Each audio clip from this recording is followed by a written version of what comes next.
Not in that way, Charlie muttered. He decided to tell Billy the truth about the wand. Reaching under the bed, Charlie pulled out a small painting. It showed a man in a long black robe with silver black hair and a beard the same color. He was standing in a room lit by candles and a tall iron stand. With a piece of chalk, he was drawing a star on a stone wall already covered in strange symbols. "You brought that picture to the school last term, didn't you?" said Billy. "Yes. The man's a sorcerer called Skarpo. I stole the wand from him." Billy's jaw dropped. He turned to Charlie and gave him one of his long, dark, red-eyed stares. "You," he said huskily. "I went into the picture," said Charlie. "I'd never done that before. I'd only heard voices." He caught a sudden glint in the sorcerer's eye and quickly turned the painting over. "I mustn't look at him too long, or he'll drag me in again." Billy shook his head in wonder. "How did you get out?" "That was a bit tricky. Lysander helped me." Charlie glanced at Billy, wondering again if he really could trust him. He decided he would have to chance it. "The thing is, Billy, I thought I might go in again. That sorcerer is very powerful. He had loads of stuff in his room. Did you notice? Herbs and feathers and things." "He had a dagger, I saw that." Charlie held the painting up to Billy. "What else do you see?" "Bowls and books and jars of colored water and big candles and signs on the wall. Oh, and a mouse looking out of his pocket. And loads of junk on the table." "He might have a cure for my uncle," said Charlie. "If I give him back the wand, maybe he'll give me something in return. And I could ask him about Ollie. He may have a cure for invisibility." "Lysander's not here today," said Billy dubiously.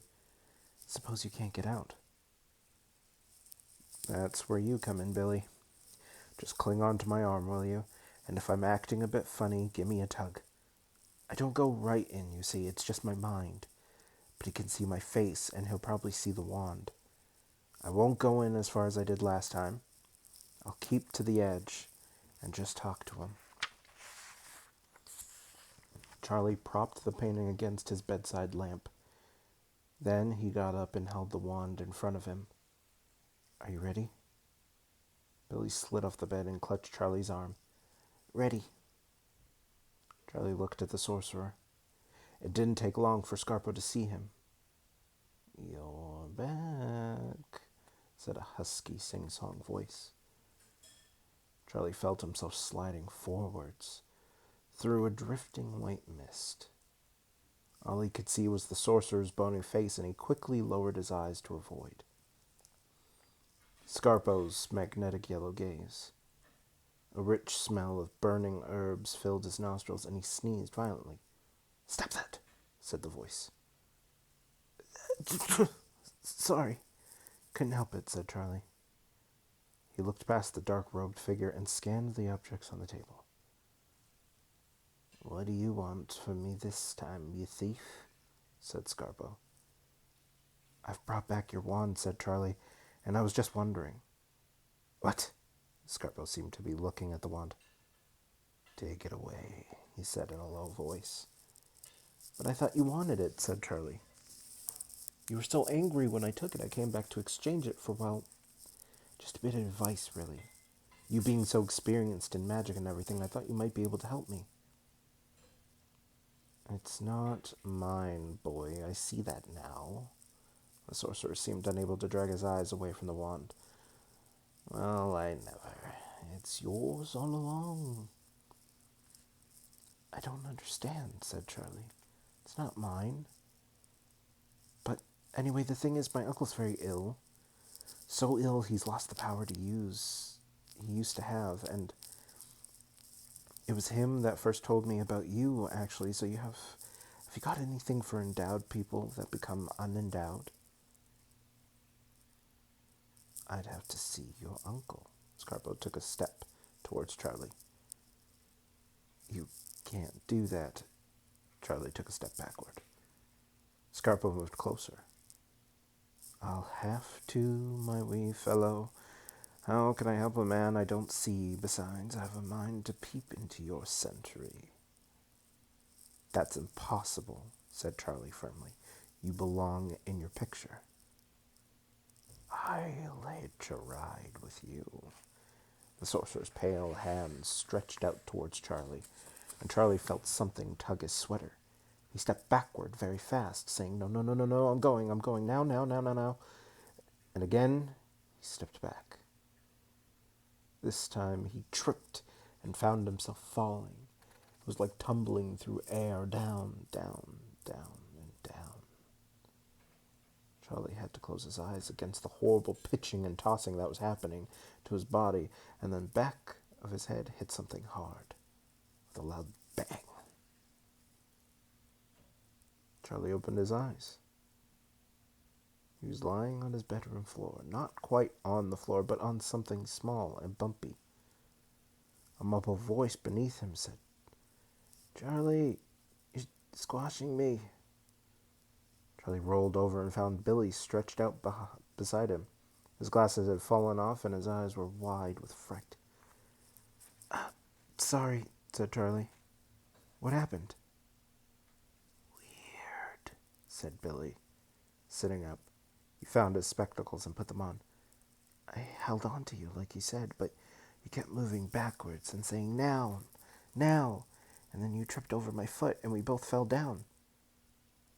I couldn't see anything because you were on top of me, but then there was an almighty wind and someone trod on my hand and the door blew open. At that moment, the front door slammed. The boys were silent, waiting to hear footsteps in the hall. There were none. Charlie got up and looked at the window. There were several people in the street and few passing cars, and then in the distance he saw a dark shadow traveling very fast against the evening light.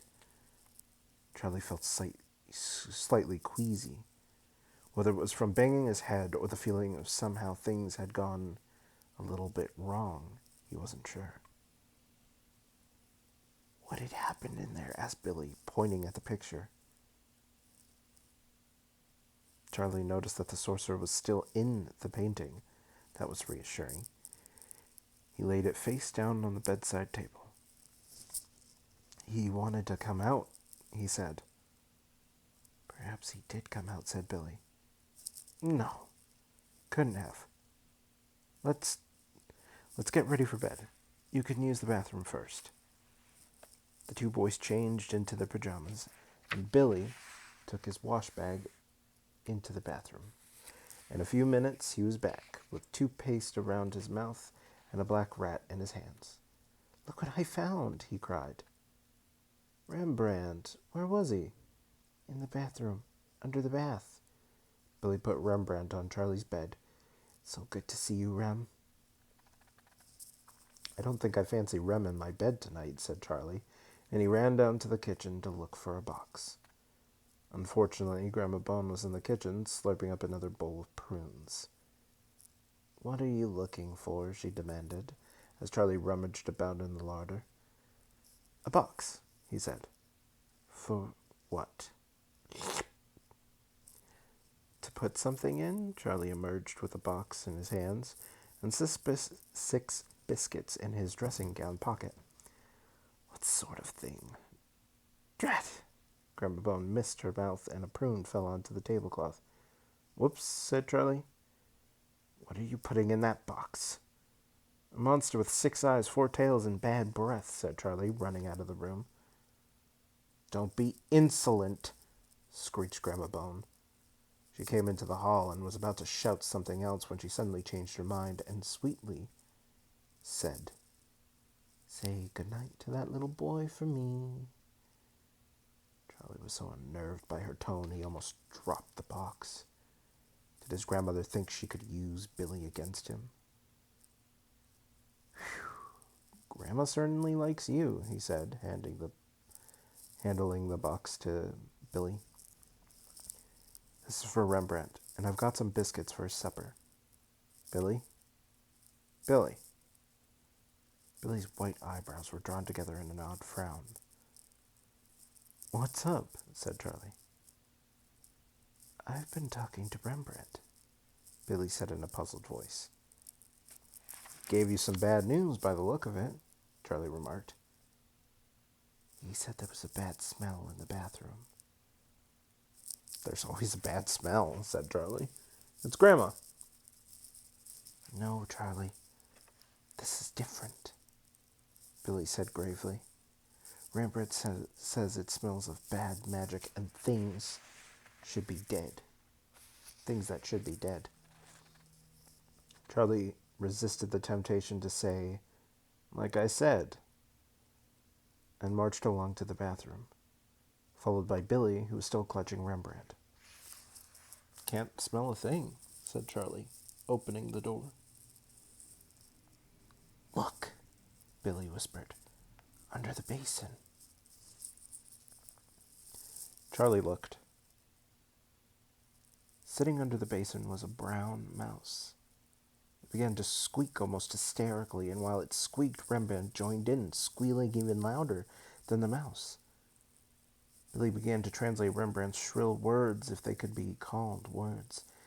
He says, the mouse is very scared because it doesn't know where it is or how it got here. Rembrandt says it smells from a long time ago. So long it's messing up his brain. A long time ago? Charlie looked at Billy, who returned his gaze with a mixture of disbelief and bewilderment. Skarpo had a mouse in his pocket, Charlie said slowly. So where's Skarpo? Billy whispered.